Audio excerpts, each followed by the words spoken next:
Revisamos la primera. El llamado a consultas del encargado de negocios interino de Estados Unidos en Colombia. En respuesta, el gobierno de Gustavo Petro hizo lo mismo con el embajador colombiano. El Departamento de Estado dijo que la decisión se tomó tras las declaraciones infundadas de los más altos niveles de la actual administración colombiana.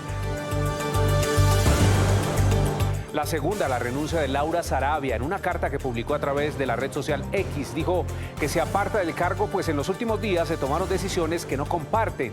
Este anuncio ocurre horas después del anuncio también del gobierno que la desautoriza en el tema de los pasaportes. El presidente le deseó suerte.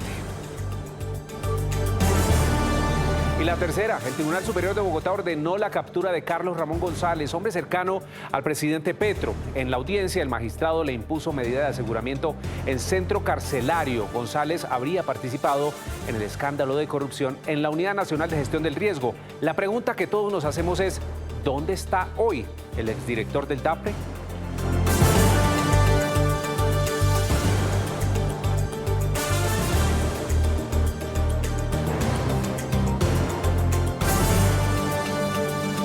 Nuestros presentadores ya están listos. Estamos en todas las regiones. Esto es Noticias RCN. En conclusión.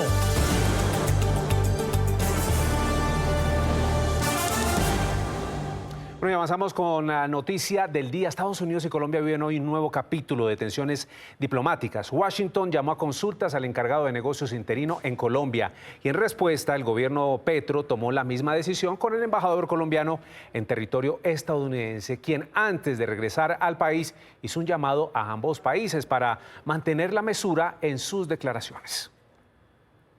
A consultas urgentes llamó el Departamento de Estado de Estados Unidos al encargado de negocios interino en Colombia, John McNamara, tras lo que denominaron como declaraciones infundadas y irreprensibles de altos funcionarios del gobierno colombiano. Pero el llamado no sería la única decisión sobre la mesa. Además del retiro del encargado, Estados Unidos está adoptando otras medidas para dejar clara nuestra profunda preocupación por el estado actual de nuestra relación bilateral. Señalaron que Colombia sigue siendo un socio estratégico esencial, pese a las diferencias con la administración de Gustavo Petro, y que continúan comprometidos con prioridades compartidas como la seguridad y la estabilidad regional. Luego vino la decisión recíproca del presidente colombiano. Tengo el agrado de llamar nuevamente a nuestro embajador Daniel García Peña en los Estados Unidos para consultas. Petro argumentó que el llamado será para que el diplomático informe sobre los avances de la agenda bilateral. Pero hablamos también de las posibles consecuencias para Colombia si las relaciones con Estados Unidos empeoran. Los ex embajadores Juan Carlos Pinzón y Fernando Cepeda Ulloa hacen un análisis de este momento de crisis. Por un lado, el país, el gobierno del presidente Petro ha venido, en cierto sentido, dándole credibilidad, espacio y fortalecimiento a la criminalidad. El narcotráfico se ha fortalecido y esto está cayendo muy mal a nivel internacional, está cayendo muy mal en los Estados Unidos. Pero al mismo tiempo hay palabras agresivas, palabras disonantes que han venido dañando la relación. La diplomacia trata de que las cosas se hagan de la mejor manera posible. Entonces siempre hay señales que se le hacen llegar a un gobierno para decirle, mire, estamos molestos, estamos desagradados, no nos gusta lo que está pasando. Y esas señales hay que saberlas leer. Para eso hay especialistas en la Cancillería y en la Embajada de Colombia en Washington. De manera que yo creo que no se atendieron esas señales. Y distintos gremios reaccionaron a esta nueva tensión internacional. Aseguran que se debe acudir a la diplomacia para evitar afectaciones económicas.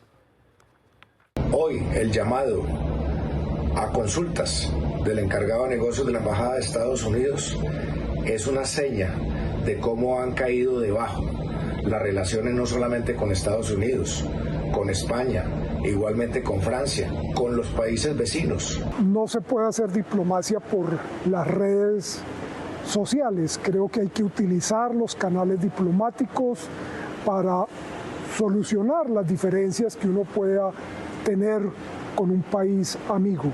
El llamado es a utilizar ese relacionamiento diplomático, las vías institucionales, las vías diplomáticas para solucionar cualquier malentendido entre los dos países. Y es que hay mucho en juego cuando hablamos de la relación comercial con Estados Unidos. Y aquí les tenemos un panorama en cifras. Vean, las exportaciones de Colombia hacia Estados Unidos fueron de 14.336 millones de dólares el año pasado, lo que representó 29% del total de las exportaciones del país. Imagínense ustedes. Vean, desde Estados Unidos también llega a Colombia el 38% de la inversión extranjera y el 53% de las remesas que ingresan al territorio colombiano. Sin duda, Estados Unidos es el principal socio comercial de Colombia.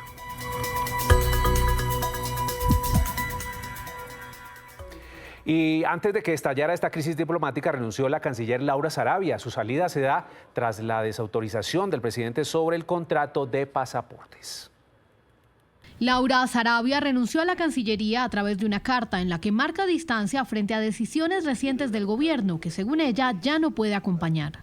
En los últimos días se han tomado decisiones que no comparto y que por coherencia personal y respeto institucional no puedo acompañar. No se trata de diferencias menores ni de quién tiene la razón. Se trata de un rumbo que con todo el afecto y respeto que le tengo ya no me es posible ejecutar. Su salida se produce en medio del limbo en el que queda la expedición de pasaportes. La realidad es que pueden quedar indocumentados millones de colombianos en el mundo entero para salir o volver al país. Lo único que existe entre la Imprenta Nacional, una empresa pequeña y obsoleta del Estado, con el gobierno de Portugal es un memorando de entendimiento secreto. Sarabia fue una de las funcionarias más influyentes del gobierno, pero también una de las más cuestionadas. Se va Laura Sarabia llena de escándalos, conociendo detalles muy directos de cuál ha sido el comportamiento del presidente de la República en su elección como mandatario de los colombianos. Su renuncia llega en un momento crítico para las relaciones entre Colombia y Estados Unidos y es un nuevo capítulo para un gobierno que en su recta final enfrenta no solo fracturas internas, sino también señales de una creciente crisis internacional. Y avanzamos con la noticia judicial del día, la orden de captura contra Carlos Ramón González, hombre cercano al presidente Petro, quien deberá responder ante la justicia por el escándalo de corrupción en la unidad de gestión del riesgo. Una decisión que se produce sin que se tenga certeza del paradero de González. Porque conlleva el corromper las instituciones encargadas de legislar en nuestro país. Este es uno de los fuertes cuestionamientos realizado por el magistrado Leonel Rogeles al ordenar la captura de Carlos Ramón González, es director del DAPRE del gobierno de Gustavo Petro. Utilizar los fondos destinados a atender los riesgos de desastres naturales para satisfacer ese fin ilícito. Lo cierto es que hasta el momento no existe certeza de su paradero. Según la Fiscalía, su último rastro estaba en Managua, Nicaragua. Sin embargo, las pruebas en su contra son contundentes. Que este le había indicado que debía cumplirle al presidente del Senado y Cámara con unos contratos por montos de 60.000 millones de pesos para Iván Name y 10.000 millones de pesos para Andrés Calle. Sandra Ortiz, clave en el escándalo, también señala que le comentaba todos los asuntos a él. Yo todo lo informaba. Yo no me quedaba callada, yo iba y hablaba con él, siempre pedía cita y le decía verbalmente, le decía, Carlos Ramón, por ejemplo, está pasando este tema en La Guajira. En menos de 24 horas, 2 exfuncionarios cercanos al presidente Gustavo Petro están ante la justicia. Carlos Ramón González, con orden de captura vigente, y el exdirector de Función Pública, César Manrique, a quien la Fiscalía le imputó cargos y solicitó que fuera enviado a la cárcel. Cambiamos a otras noticias. Les contamos que hoy le fue practicada una nueva cirugía al senador Miguel Uribe.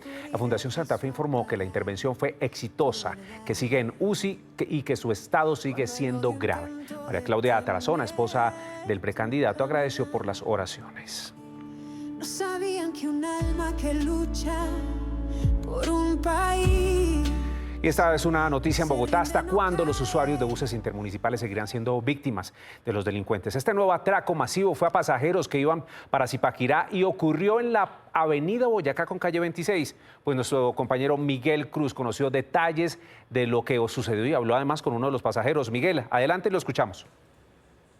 César, un bus que sale de la terminal Salitre en horas de la mañana, suben estas dos personas y pues atracan a todas las personas, a todos los pasajeros. Indica este testigo que pues fueron momentos de temor porque al parecer es una situación que se está repitiendo y las autoridades no tienen el control suficiente. Nosotros conocimos los videos de cámaras de seguridad que detallan el minuto a minuto de este atraco masivo.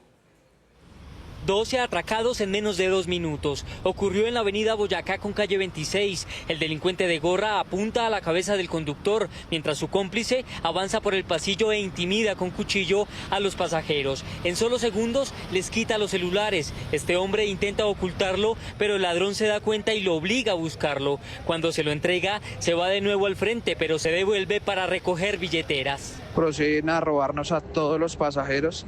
Es muy frustrante madrugar a trabajar y tener que encontrarse con esa situación de perder sus pertenencias. El del arma de fuego se encargó únicamente de robar a 2 personas, el copiloto y a este pasajero. Es reiterativo y le pedimos a las autoridades por favor que hagan más presencia en las vías, sobre todo en horas de la mañana. 1 minuto con 5 segundos duró el robo. Piden encontrar y capturar a los responsables. El bus cubría la ruta Bogotá-Zipaquirá. Increíble, de verdad. El llamado a las autoridades para que den pronto con estos delincuentes. Y avanzamos con noticias de nuestras regiones. Vean, mineros artesanales y ambientalistas rechazan la posición del Ministerio de Ambiente que habilitaría más de 800 hectáreas del páramo de Santurbán para la explotación minera. Según ellos, la decisión afectaría los recursos hídricos y permitiría el ingreso de multinacionales. ¿Cuál es la polémica, Cristian Díaz? Hola, buenas noches. Así es, polémica suscitada tras una audiencia citada por el Tribunal Administrativo de Santander para la delimitación del páramo de Santurbán, en donde los ambientalistas y mineros artesanales y ancestrales señalan que se estarían habilitando 835 hectáreas para la exploración minera en el páramo de Santurbán. Mientras tanto, el Gobierno Nacional, por intermedio del Ministerio de Ambiente, señala que se está protegiendo el páramo y el agua.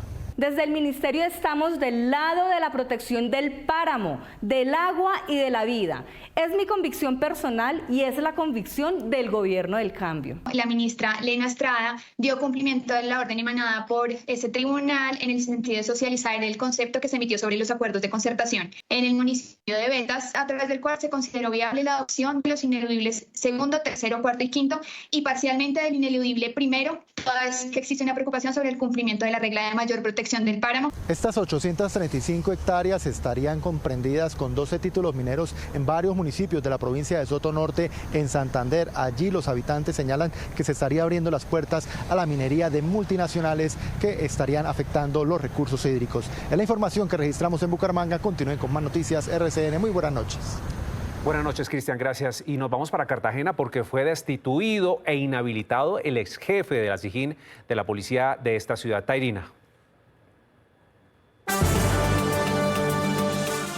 Hola, buenas noches. Así es, la Procuraduría General de la Nación inhabilitó y destituyó por 12 años a un mayor ex jefe de la SIJIN de la Policía Metropolitana de Cartagena por haber utilizado de manera indebida bienes de la institución cuando se encontraba suspendido. Entre mayo y noviembre del 2022, el oficial habría utilizado un celular y un vehículo para su propio beneficio y además habría pedido a un patrullero que transportara a su esposa. Para el ente de control, esto se constituye como en una falla gravísima con dolo. Es toda la información por el momento desde Cartagena, Tairina. Atención, Noticias RCN.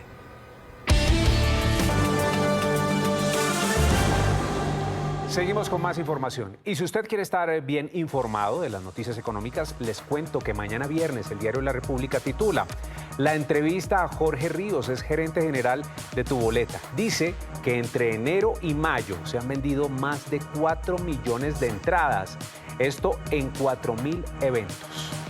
El periódico, en la sección Asuntos Legales, atentos a esto, menciona que si existe una sociedad de hecho especial, los amantes pueden reclamar patrimonio.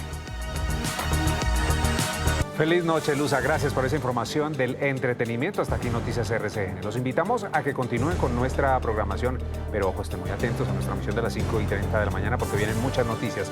Feliz noche, que descansen.